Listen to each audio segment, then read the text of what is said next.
हाय, आपके साथ मैं हूं Surabhi Sharma. India TV YouTube channel subscribe करिए, बेल आइकन दबाएं। नमस्कार, रात के 9 बजे हैं। मैं हूं पंकज भार्गव।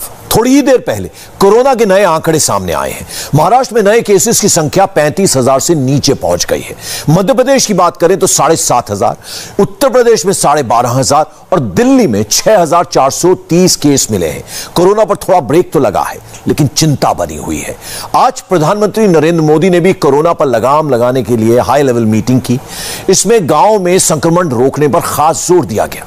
राज्य सरकारें भी गांव में कोरोना पर ब्रेक लगाने के लिए लगातार एक्शन ले रही हैं। इसलिए उत्तर प्रदेश में 24 मई तक अब लॉकडाउन बढ़ा दिया गया है। स्कूल, कॉलेज, बाजार, मॉल सब बंद रहेंगे।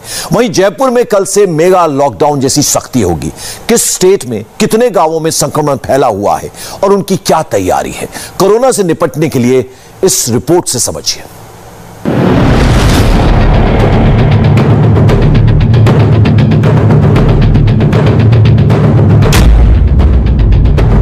नदियों में बहती लाशें,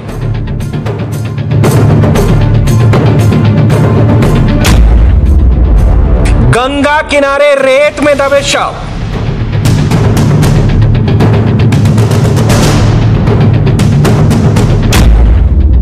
कोरोना काल में पानी पर पहरा। यदि कोई गरीब असहाय है जिसके पास दाह संस्कार की व्यवस्था नहीं है तो वह स्वयंसेवी संस्थाओं को या हम लोगों को सूचित करें। खौफ पर भारी आस्था,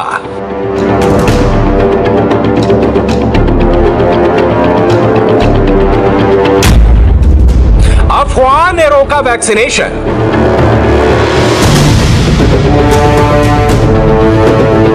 हम इस समय कानपुर के थेरेश्वर घाट पर मौजूद हैं और थेरेश्वर घाट पर जो तस्वीरें सामने आई हैं वो निश्चित तौर पर काफी ज्यादा परेशान करने वाली हैं। जैसे ही गंगा जी का जलस्तर बढ़ेगा वो बहुत दूर तक चला जाता है। अगर बाढ़ की स्थिति बनती है तो ये लोग बह बहकर पता नहीं कहां तक पहुंचेंगे। कोरोना वायरस की सेकेंड वेव ने शहरों पर कहर बरपाने के बाद अब गांवों को अपने शिकंजे में कसना शुरू किया है।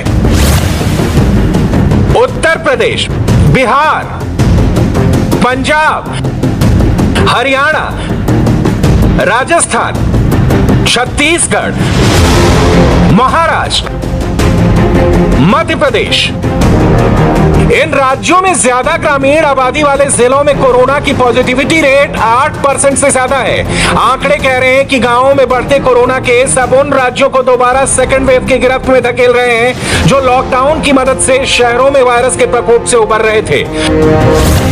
मध्य प्रदेश में 45 जिले ऐसे हैं जहां पॉजिटिविटी रेट 8% से ज्यादा है। यूपी में ऐसे जिलों की संख्या 38, तो महाराष्ट्र में 36, बिहार में 33, हरियाणा में 22 जिलों में पॉजिटिविटी रेट 7% से अधिक है। तो संक्रमण की यही रफ्तार राजस्थान के 28 जिलों और छत्तीसगढ़ के 24 जिलों में भी देखी जा रही है।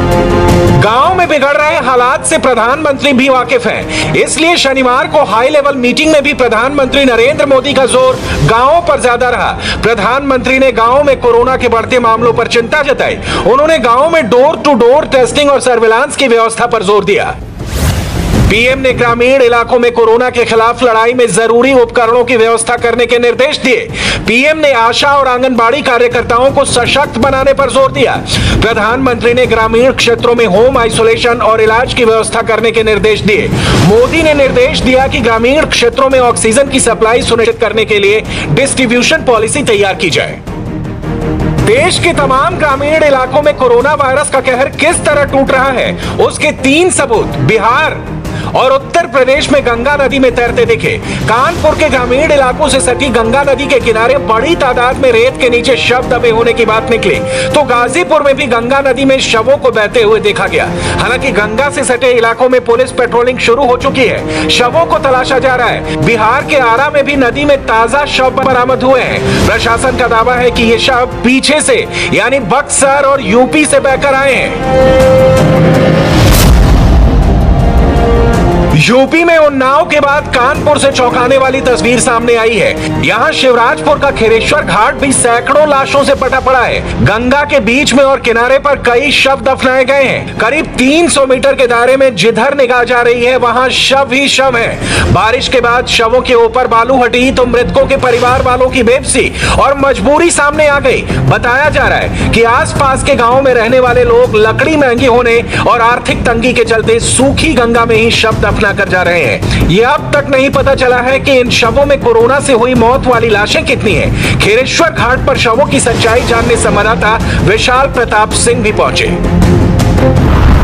हम इस समय कानपुर के थेरेश्वर घाट पर मौजूद हैं और थेरेश्वर घाट पर जो तस्वीरें सामने आई हैं वो निश्चित तौर पर काफ़ी ज़्यादा परेशान करने वाली हैं। उत्तर प्रदेश के अलग अलग जिलों की अगर बात किया जाए तो पूर्वांचल से सटे हुए जो बिहार के इलाके हैं वहाँ हो जाए, इसके अलावा उन्नाव, कानपुर, रायबरेली से भी बातें सामने आई कि गंगा नदी और सहायक नदियों के पास लोगों ने जो किनारा है, किनारे में जो बालू का एरिया है, यहाँ पर ला करके लाशों को दफन किया गया है, क्योंकि बहुत ज़्यादा लोगों को समय लग रहा था, परेशानी हो रही थी, दिक्कत हो रही थी। अंतिम संस्कार करने में घंटों का वक्त लग रहा था। इसके बाद जो परेशान लोग थे, ऐसी जानकारी मिली है कि उन्होंने अपने परिजनों के, अपनों के शवों को इस तरीके से गंगा घाट के किनारे ला जाकर के दफन कर दिया। और उसके बाद जब यहाँ पर बारिश हुई, बारिश होने के बाद निश्चित तौर पर जो चीज़ें उभर करके सामने आई, उसके बाद प्रशासन की मौजूदगी में, प्रशासन यहाँ पर मौजूद है, लोकल एडमिनिस्ट्रेशन यहाँ पर मौजूद है और लोगों की मदद से जो दिखने वाला हिस्सा है, जो फूल मालाएं हैं, जो ऊपर कपड़ा रखा जाता है, जय श्री राम, जय सिया राम जिस पे लिखा रहता है, उन सभी मान्यताओं के तहत यहाँ पर जो अंतिम संस्कार किया गया था, कोशिश ये की जा रही है कि उनको फिलहाल यहाँ पर ढक दिया जाए, ऊपर से ये दृश्य न दिखें। निश्चित तौर पर ये काफी परेशान करने वाली घटना है जो कि उत्तर प्रदेश में हुई है। मुख्यमंत्री योगी आदित्यनाथ पहले ही साफ कर चुके हैं कि अगर किसी को भी अंतिम संस्कार में दिक्कत आती है, परेशानी आती है तो प्रशासन उसके लिए मौजूद है, उससे कोई पैसा नहीं लिया जाएगा और उसकी धार्मिक मान्यताओं के हिसाब से उसका अंतिम संस्कार किया जाएगा। विशाल प्रताप सिंह ने गंगा के किनारे रहने वाले लोगों से जानने की कोशिश की कि ये शव किसके हैं। लोगों में इन शवों को लेकर खौफ भी दिखाई दिया। ये बताइए कि जैसे कोरोना के समय में इतनी ज्यादा मौतें हुई हैं, तभी इतनी ज्यादा संख्या हमको ऊपर से नजर आ रही है, ये कारण कुछ और भी हो सकता है इसके पीछे? हाँ, कारण तो कुछ भी हो सकता है, लेकिन कुछ कहा नहीं जा सकता इसके बारे में। लेकिन जैसे ही गंगा जी का जलस्तर बढ़ेगा तो ये तो मुसीबत खड़ी हो जाएगी आगे चलकर। आगे चल करके परेशानी होगी, ये जो सब नीचे हुए हैं बिल्कुल परेशानी होगी। जैसे ही गंगा जी का जलस्तर बढ़ेगा वो बहुत दूर तक चला जाता है। अगर बाढ़ की स्थिति बनती है तो ये लोग बह बहकर पता नहीं कहाँ तक पहुँचेंगे। ऐसे में महामारी का खतरा और भी बढ़ जाएगा, बिल्कुल बढ़ जाएगा। ये लोग कहाँ तक बहेंगे, कितने सौ कहाँ पर लगेंगे जाकर के कुछ नहीं कहा जा सकता है, क्योंकि हर घाट का यही नजारा है, एक ही जगह की बात। ये शव इस तरीके से दिखना कैसे शुरू हो गए? पहले जब लोगों ने इसको यहाँ दफनाया होगा, मिट्टी और बालू पर डाल दी होगी, कैसे दिखना शुरू हो गए? अब कुछ भी रहा हो या फिर ज्यादा गहराई में ना दफनाया हो तो कुत्तों ने खोद के निकाला हो या फिर बारिश की वजह से, बारिश भी एक वजह गई हो। बाकी यहाँ पर तरबूज और खरबूजे के लिए गाड़ियाँ भी चलती रहती हैं, हो सकता है उससे कुछ बाहर आ गया हो। तो धार्मिक मान्यता यहाँ की ये भी है कि जो अविवाहित युवक युवती होते हैं, जिनकी शादी नहीं हुई होती है और उनकी मौत होती है, तो उनको दफना दिया जाता है, जल प्रवाहित कर दिया जाता है। लेकिन यहाँ पर ये भी जानकारी सामने आ रही है कि जिस तरीके से बारिश हुई और बारिश के बाद ये जो शव यहाँ पर दफनाए गए थे, इन शवों के ऊपर से जो बालू थी, जो मिट्टी थी, वो पूरी तरीके से रिस के अलग हो गई और इसके बाद जो दृश्य सामने आया वो निश्चित तौर पर परेशान करने वाला है। कानपुर से सटा इलाका उन्नाव भी है। यहाँ के रोतापुर और बक्सर घाट पर कई दिनों से शव रेत में दफनाए जा रहे हैं। यहाँ भी स्थानीय लोगों ने प्रशासन से शिकायत की कि गंगा में शव भी बहाए जा रहे हैं। संवाददाता विशाल प्रताप सिंह ने उन्नाव के घाट पर भी पड़ताल की। गंगा में कोई शव तो बहता नहीं दिखा, लेकिन यहाँ भी रेत में शव दबे दिखाई दिए। इस समय हम कानपुर और उन्नाव के बीचों बीच में खड़े हुए हैं। दरअसल गंगा का जो ये किनारा है, कानपुर में घाट का जो उस तरफ का हिस्सा है वो कानपुर में लगता है। जिस हिस्से में हम मौजूद हैं ये हिस्सा उन्नाव में लगता है। उन्नाव से दरअसल जो बात सामने आई, कानपुर से बात सामने आई कि यहाँ पर शवों को दफनाया गया है और उसके बाद वो शव जब बारिश हुई है तो उसके बाद पूरी तरीके से ऊपर आ गए हैं। हमारी जो जांच हुई है, इंडिया टीवी की टीम ने मौके पहुंच के अपनी जांच की है, जो लोकल प्रशासन ने अपनी जांच की है, उसमें बात सामने हुई है कि यहाँ पर फिलहाल किसी भी तरीके की लाश जो पानी में मिलने की बात कही जा रही थी वो फिलहाल सही नहीं दिखती है। प्रशासन ने इस बारे में बाकायदा रिपोर्ट भी तैयार की है और वो रिपोर्ट लखनऊ भेजी जा रही है, शासन को भेजी जा रही है, ताकि आगे की जो कार्रवाई है, आगे की जो जानकारियाँ हैं वो यहाँ से प्रेषित की जा सके। आसपास के जो गांव हैं उसमें प्रशासन का ये कहना है कि कुछ गांव में ये भी मान्यता है कि जो लोग अविवाहित होते हैं उनको यहाँ पर ला करके दफनाया जाता है, उनकी बॉडी को जलाया नहीं जाता है। घाट पर अंतिम संस्कार भी होता है। यही वजह है कि जो अंतिम संस्कार से ठीक पहले जो पूरी प्रक्रिया होती है, यहाँ पर बाकायदा आप देख सकते हैं कि प्रक्रिया का जो सामान है वो भी यहाँ पर मौजूद है। ऐसे में समझा जा सकता है कि जो लोग यहाँ पर अंतिम संस्कार करने के लिए आ रहे हैं वो किस परिस्थिति से गुजर रहे हैं और किस तरीके से यहाँ पर अंतिम संस्कार किया जा रहा है। जिस समय विशाल उन्नाव के घाट पर मौजूद थे, वहां बांगरमऊ इलाके के एसडीएम भी निरीक्षण कर रहे थे। एसडीएम ने विशाल को बताया कि ना तो गंगा में कोई शव मिला है और जो शव रेत में दफनाए गए हैं उनमें कोई भी कोरोना पीड़ित का शव नहीं है। हम इस समय उन्नाव में मौजूद हैं और उन्नाव में बांगरमऊ इलाके के जो एसडीएम हैं अपनी पूरी टीम के साथ पहुंचे हुए हैं घाट पर। उस घाट पर जिसके लिए ये कहा जा रहा है कि यहाँ पर कई सारी लाशें गंगा नदी में बह रही हैं। इसका सच क्या है, क्या इन्वेस्टिगेशन में निकला है, क्या मौके पर चीजें निकल के सामने आई हैं, एसडीएम साहब खुद बताएंगे। सर, जो आप लोगों ने जांच की है पूरी टीम के साथ, क्या लाशें वाकई में गंगा नदी में तैरती हुई मिली? नहीं, यहाँ पर गंगा नदी में कोई भी लाश तैरते हुए नहीं पाई गई है और पिछले सालों से भी कोई भी आदमी गंगा में लाश नहीं बहा रहा है। ये इंश्योर किया गया है और इंश्योर कराया भी जाएगा। कोई भी लाश हम लोग कल से परसों से 2-3 दिन से लगातार देख रहे हैं कि हमें कोई लाश नजर नहीं आई है और न ही यहाँ की परंपरा के अनुसार लोग नदियों में लाश को नहीं बहाते हैं। दूसरा, आप उनसे जांच ये भी की होगी, जो सैकड़ों शव हम देख रहे हैं, हालांकि उसकी गिनती आगे पीछे हो सकती है। इन शवों के बारे में क्या जानकारी मिली? क्या कोविड की वजह से डेथ हुई है, इसकी वजह से लोगों ने यहाँ किया है या कुछ और रीजन? नहीं, कोविड की वजह से डेथ वाली बात यहाँ पर नहीं, कतई नहीं है। लोग परंपरागत रूप से जो आदमी बीमारी से या बुजुर्गी अवस्था से या किसी कारणवश एक्सीडेंट से लोग मरते हैं तो अपनी परंपराओं के अनुसार यहाँ पर लाश को जलाते हैं या कुछ लोग अपने लाश को गाड़ते भी हैं। ये कोविड वाले मामले नहीं है। कोविड वाले मामले बिल्कुल नहीं है। सर, ये पता लग पाया क्या क्योंकि गांव नजदीक में ही है तो किनके घरों की ये लाशें हैं या कौन कौन लोग इसमें हैं? नहीं, यहाँ पर जो कि कई गांव के लोग आते रहते हैं, दूर के भी लोग आते रहते हैं, तो ये प्रधान है, ये भी इनके गांव नहीं बता पाएंगे। इनके गांव की लाशें अगर यहाँ पर हैं तो ये भी नहीं बता पाएंगे किसकी लाश है। गंगा से सटे ही गाजीपुर इलाके में भी गंगा में शवों को बहते हुए देखा गया था, लेकिन अब सरकार एक्शन में आ गई है। गंगा में शवों को ना फेंका जाए, इसके लिए पानी में पुलिस बोट के जरिए लगातार पेट्रोलिंग कर रही है। पुलिस की टीम नाव पर बैठकर लोगों से अपील कर रही है कि वो गंगा नदी में शव को ना बहाएं, बल्कि दाह संस्कार करें। यूपी सरकार के आदेश पर सिर्फ गाजीपुर नहीं बल्कि गंगा से सटे जितने भी इलाके हैं वहां राज्य आपदा प्रबंधन बल और पीएसी की जल पुलिस बोट पर गश्त कर रही है। यदि कोई गरीब असहाय है जिसके पास दाह संस्कार की व्यवस्था नहीं है तो वह स्वयंसेवी संस्थाओं को या हम लोगों को सूचित करें। यूपी में अब तक कानपुर, उन्नाव, प्रयागराज, बलिया और गाजीपुर में गंगा और उसके किनारों पर शव मिले हैं। यूपी सरकार का पूरा फोकस अब गांवों में कोरोना की रोकथाम पर है। यूपी में हर दिन करीब 2.5 लाख सैंपल की जांच की जा रही है। 7 से 14 मई तक कोरोना केस का पॉजिटिविटी रेट 9.5% रहा। आंकड़ों में गांवों का पॉजिटिविटी रेट 3% निकला है। गांव में 1,82,000 लोगों की जांच की गई, जिसमें 6,081 मरीज पॉजिटिव मिले। गांव में करीब 5 लाख लोगों में कोरोना के लक्षण पाए गए हैं। यूपी के 97,000 से अधिक गांव में डोर टू डोर स्क्रीनिंग और जांच का अभियान चल रहा है। बक्सर और पटना के बाद अब आरा में भी गंगा नदी में कई शव मिलने से हड़कंप मचा हुआ है। ये शव किसके, किसने बहाए, इसका कुछ पता नहीं चला है। स्थानीय लोगों को शक है कि कोरोना मरीज के ये शव है। जैसे ही गंगा में शव का वीडियो सोशल मीडिया पर आया, प्रशासन फौरन हरकत में आ गया। एसडीएम की अगुवाई में एक टीम सिन्हा गंगा नदी पर पहुंची और तलाश शुरू हुई। अब तक 3 शव मिल चुके हैं। इनमें 1 महिला और 2 पुरुष के शव हैं। प्रशासन कह रहा है कि ये शव यूपी से गंगा में बहते हुए आए। सभी शवों का अंतिम संस्कार कराया जा रहा है। बिहार में कोरोना मरीजों की संख्या घटने लगी है, मगर चिंता की बात यह है कि गांवों में अब कोरोना ने अपना बड़ा ठिकाना बना लिया है। बिहार के 76% केस अब गांवों से आ रहे हैं। ग्रामीण इलाकों में कोरोना के मामलों में बिहार तीसरे नंबर पर है। बिहार में कई दिन 10,000 से ज्यादा रोज केस आए थे। 3 दिनों से कोरोना का आंकड़ा 10,000 से लगातार नीचे रहा है। पिछले 24 घंटे में बिहार में 7,494 केस मिले। इस बीच बिहार के गांव में हो रही मौतों पर इंडिया टीवी की खबर का भी असर दिखा है। इंडिया टीवी ने रोहतास के दरिहट गांव में कोरोना से हुई मौत की रिपोर्ट दिखाई थी। यहां एक महीने में 90 लोगों की मौत हो चुकी है। इनमें से ज्यादातर ऐसे मरीज थे जिन्हें सर्दी, खांसी और बुखार की शिकायत थी। अब रोहतास के डीएम ने जांच टीम का गठन किया है। इस टीम ने दरिहट गांव जाकर जांच की है। मुख्यमंत्री नीतीश कुमार ने भी रोहतास में हुई मौत पर डीएम से जानकारी ली। दरिहट में स्वास्थ्य केंद्र खुल गया है और लोगों की जांच की जा रही है।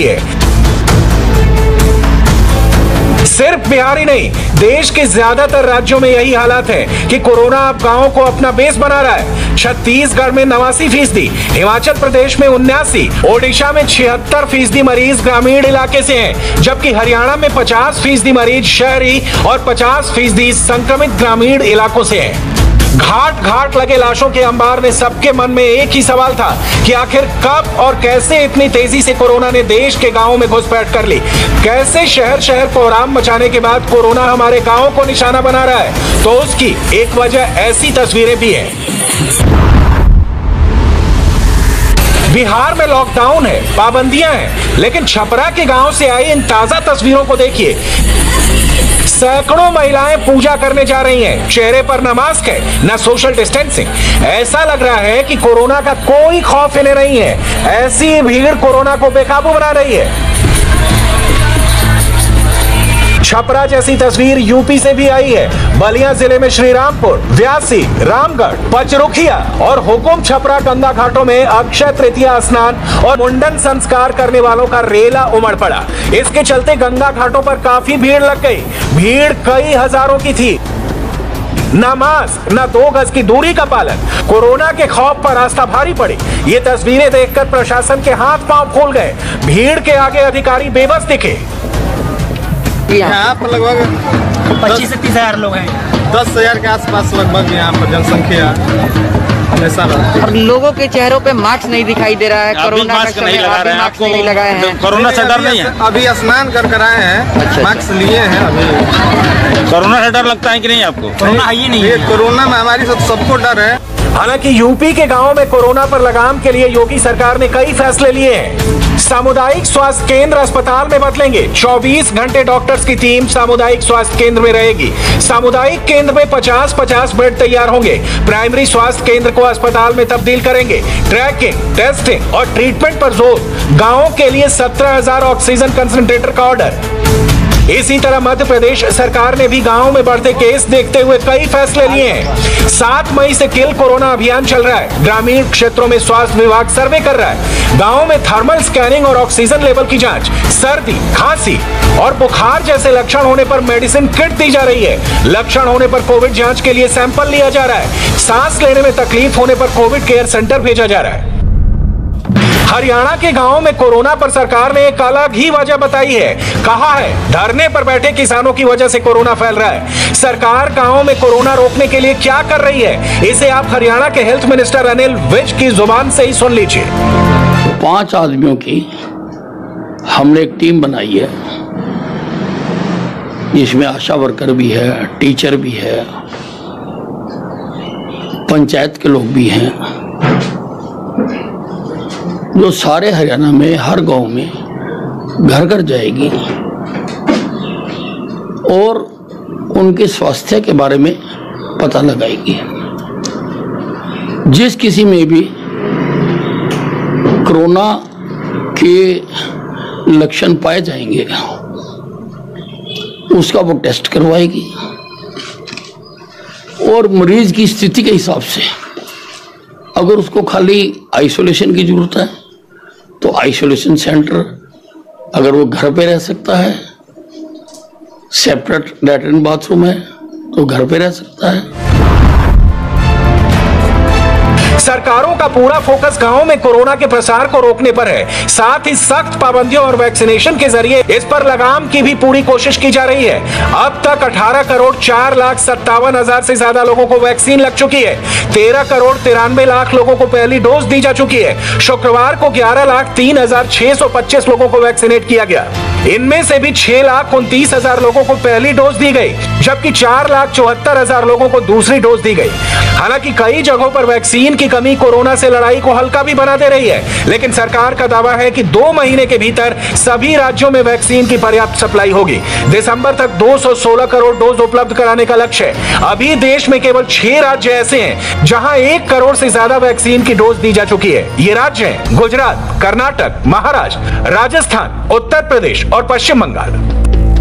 दिल्ली में कोरोना केस में कमी आ रही है, लेकिन वैक्सीनेशन तेज रफ्तार से ना होना चिंता बढ़ा रहा है। दिल्ली सरकार कह रही है कि वैक्सीन की कमी से टीके लगाने की गति कम हुई है। दिल्ली में कुछ दिन पहले तक रोज 1.25 लाख टीकाकरण हो रहा था, अब यह संख्या घटकर 70,000 के करीब आ गई है। वैक्सीन की कमी से 117 वैक्सीनेशन सेंटर बंद करने पड़े हैं। दिल्ली की सरकार कह रही है कि केंद्र सरकार को ही वैक्सीन खरीद कर राज्यों को देनी चाहिए। सर, वैक्सीन की कमी है, ये पूरी दुनिया देख रही है। कई सेंटर्स आप लोगों को बंद करने पड़े, लेकिन क्या ग्लोबल टेंडर के जरिए वैक्सीन मंगवा के इसको पूरी किया जा सकता है? देखिएगा, दिल्ली के अंदर कोवैक्सीन तो 18 से 44 ईयर के बीच में खत्म हो गई है। कोविशील्ड भी जो दूसरी वैक्सीन है वो भी जल्द 2-3-4 दिन में खत्म हो जाएगी। अभी तक तो 3 ही वैक्सीन अप्रूव्ड है, कोवैक्सीन, कोविशील्ड और स्पुतनिक। मोस्ट लाइकली वो 3 ही पार्टिसिपेट करेंगे। जब तक किसी को अलाउड नहीं करेंगे तब तक तो करेंगे नहीं। मतलब वही कंपनियां जो कि हमने उनको पहले ही कह दिया कि दे दो, और उन्होंने कहा कि अभी हम नहीं दे सकते, केंद्र सरकार बताएगी तो देंगे। देनी तो उन्होंने केंद्र सरकार से पूछ के ही है ना, ग्लोबल टेंडर करने से क्या दे देंगे वो? कोवैक्सीन है, कोवैक्सीन को हमने बिना टेंडर के दे तो दिया ऑर्डर, आप दे दो हमें, कहते नहीं केंद्र सरकार से पूछ के देंगे। कोविशील्ड को भी दे दिया हमने, दोनों को 67,50,000 67 लाख का ऑर्डर दिया, पर दोनों ने कह दिया भी केंद्र सरकार बताएगी तो दे देंगे, नहीं तो नहीं देंगे। लेकिन जहां टीके उपलब्ध हैं, वहां एक अलग ही टेंशन दिख रही है। महाराष्ट्र के आदिवासी इलाकों में कोरोना टीके को लेकर फैली अफवाह मुसीबत बनी हुई है। सोशल मीडिया के जरिए फैल रही अफवाह से आदिवासी लोग वैक्सीन लेने से कतरा रहे हैं। ठाणे के भिवड़ी के आदिवासी इलाके में इन अफवाहों की हकीकत जानने संवाददाता दिनेश मौर्य पहुंचे, तो उन्हें इलाके में सर्कुलेट हो रहा ये वीडियो मिला। आदिवासी इलाकों में यह वीडियो बड़ी तेजी से वायरल हो रहा है। इस वीडियो में खून से लथपथ लोग, शवों के अंबार हैं, पीपीई किट पहने 2 लोग भी नजर आ रहे हैं और वीडियो से आवाज आ रही है, ये देखो अल्लाह माफी देवे। कोरोना वायरस का नाम लेकर यह काम चल रहा है। ये देखो अल्लाह तो माफी देवे। ये जितना भी हो सके इसको आगे शेयर करो। इस वीडियो को धड़ल्ले से वायरल किया जा रहा है। इन वीडियोस ने आदिवासी गांवों कस्बों में रहने वाले लोगों के मन में इतना डर पैदा कर दिया है कि लोग कोरोना टीके के नाम से ही डर रहे हैं। महाराष्ट्र के कई आदिवासी इलाकों में कोरोना टीके को लेकर कई सारी अफवाहें फैली हुई हैं और इन्हीं अफवाहों की वजह से आदिवासी लोग इस टीके को लेने में कतरा रहे हैं। आखिर क्या है ये अफवाहें, किसने फैलाई है और इन अफवाहों को दूर करने के लिए अब सरकार द्वारा क्या कोशिशें की जा रही है, इन्हीं बातों की पड़ताल करने के लिए हम पहुंचे हैं मुंबई से 70 किलोमीटर दूर भिवंडी के आदिवासी इलाकों में। दिनेश मौर्य ने जब इन आदिवासियों से बात की तो कोरोना टीके को लेकर फैली अफवाहों को लेकर जो बातें सामने आई वो हैरान करने वाली थी। यहां अफवाह फैली हुई है, कोरोना टीका लेने से हड्डियां गल जाएंगी, टीका लेने से 15 दिन बाद आदमी बीमार हो जाएगा और फिर मर जाएगा, टीका लेने से विकलांग हो जाते हैं, कोरोना टीका लेने से जो आदमी मरता है उसकी किडनी निकाल ली जाती है। अब खुद आदिवासियों की जुबानी सुनिए कैसी अफवाहें उन पर हावी हैं। लस काय घेणार? लस घेतला, घरात कोण कमावणार नाही ना, आजारी पडला तर इतके दिवस करोना झाल्यात, कोण खायचं वांदे झाले तिथे। अच्छा, हा ना, जर आजारी पडला त्याला कोण काय देणार आहे? आजपर्यंत काय दिले, म्हणजे एक फुकट काय तांदूळ सुद्धा वाटायला कोण आला नाही इथे। अच्छा, पण लस घेण्याने आजारी पडतात का? हो, पडतात आजारी। अच्छा, आणखीन काय काय होतं? आजारी पडतात आणि तो जर असा घाबरून जर वाटतं घेतला तर एकदमच माणूस त्याच्यानंच मरतो। अच्छा, लस घेण्यानंतर मरतो माणूस? अगोदरच मरतो त्याच्यात, त्याला घाबरून काय होईल काय नाही असा। असे आम्ही लोकांचे मुख तोंडे ऐकलेलं आहे की लस घेतली तर 15 दिवस पण ठिकाणी माणूस आहे, मुख ठिकाणी म्हणजे आम्ही एवढा अक्का उन्हाला की आम्ही आतापर्यंत आम्ही काल आलो धंद्यापासून, आम्ही अख्खा उन्हाळा गेलो, आम्हाला काहीच नाही, रोग नाही, बिन अख्खा म्हणजे दवाखान्यामध्ये आमचं नावच नाही. आपली शिंदे आम्ही 6 महिने काम केलंय, पण आम्ही दवाखान्यामध्ये जात पण लस घेतल्यानंतर कोण असं म्हणते की आपल्याला असं मी ऐकलंय, मोठी माणसाचं मूप ऐकलंय आम्ही. असा लस घेतली तर 15 दिवस पण माणूस ठीक नाही, 15 दिवस मधून आजारी पडा ना का 1 महिन्यातून माणूस लस झालंच आहे. 6 महिने इथं घरी येतो. हे बघा आम्ही कालच आले, आमचा असंच पसारा पडला. तर तुम्ही लस घेणार की नाही घेणार? आम्ही नाही घेणार. का नाही घेणार? आदिवासी समाज में फैले टीके के इसी डर को दूर करने के लिए अब ठाणे जिले के कई बड़े स्वास्थ्य अधिकारी खुद इन आदिवासी गांवों में पहुंचकर सीधे संवाद कर अफवाहों को दूर करने की कोशिश कर रहे हैं. मी ठाणे जिल्ह्यामधले भागामध्ये फिरत होतो, त्यामुळे माझ्या लक्षात आलं होतं की आदिवासी लोक ही लसीकरणासाठी वंचित आहेत, पुढे येत नाही. थोडीशी भीतीचं वातावरण त्यांच्या मनामध्ये आहे की मी लस घेतल्यानंतर माझ्या जीवाचा काही बरं वाईट होईल का. परंतु मी आज चिंडीपाडा PSC अंतर्गत जे आदिवासी बांधव आहेत त्यांच्या वस्तीमध्ये इथं आलेलो आहे आणि खास करून महिलांना मी सांगत होतो की लस घेणं गरजेचं आहे. परंतु त्यांचं असं म्हणणं आहे का आम्हाला काही होतच नाही, 2 वर्ष झाली, 1 वर्ष झालं कोरोना आले, आम्हाला काहीच झालं नाही, मग आम्ही लस कशाला घेऊ अशी त्यांच्या. ठाणे जिले में कोरोना के 5.5 लाख केस मिल चुके हैं, 7,500 से भी ज्यादा लोगों की मौत हो चुकी है, लेकिन फिर भी यहाँ के आदिवासी इलाकों में कोरोना टीके पर अफवाह हावी है. सिर्फ ठाणे ही नहीं, महाराष्ट्र के कई आदिवासी इलाकों में भी इसी तरह अफवाहों की वजह से लोग टीका लेने से बच रहे हैं. लोगों को समझना चाहिए कि लॉकडाउन और वैक्सीनेशन उन्हीं के हित में है. अगर यकीन ना हो तो यह आंकड़ा देखिए, लॉकडाउन और वैक्सीनेशन की बदौलत कोरोना के केस घटने लगे. पिछले 6 दिनों में पॉजिटिविटी रेट में 5.6% की गिरावट आई है. 9 मई को पॉजिटिविटी रेट 24.9% था, यानी हर 100 टेस्ट में से करीब 25 लोगों में कोरोना की पुष्टि हो रही थी. यह आंकड़ा 14 मई को घटकर 19.3% रह गया, यानी अब हर 100 टेस्ट में 19 या 20 संक्रमित मिल रहे हैं. वहीं रोजाना केसों में भी 11% तक की कमी देखी गई है. 9 मई को देश में 3.66 लाख संक्रमित मिले थे. यह आंकड़ा 14 मई को 40,000 घटकर 3.26 लाख पर आ गया. शहरों से निकलकर गांवों में कोरोना जरूर फैल गया है, लेकिन अच्छी बात यह है कि कोरोना के मरीज लगातार कम हो रहे हैं. लॉकडाउन और वैक्सीनेशन का असर दिखने लगा है. इस लड़ाई को और मजबूती के साथ लड़ेंगे तभी कोरोना को हरा पाएंगे. हाय, आई एम सुरभि शर्मा. खबरों से अपडेट रहने के लिए India TV YouTube channel subscribe करिए, साथ में बेल आइकन जरूर दबाएं. जुड़े रहें इंडिया टीवी के साथ.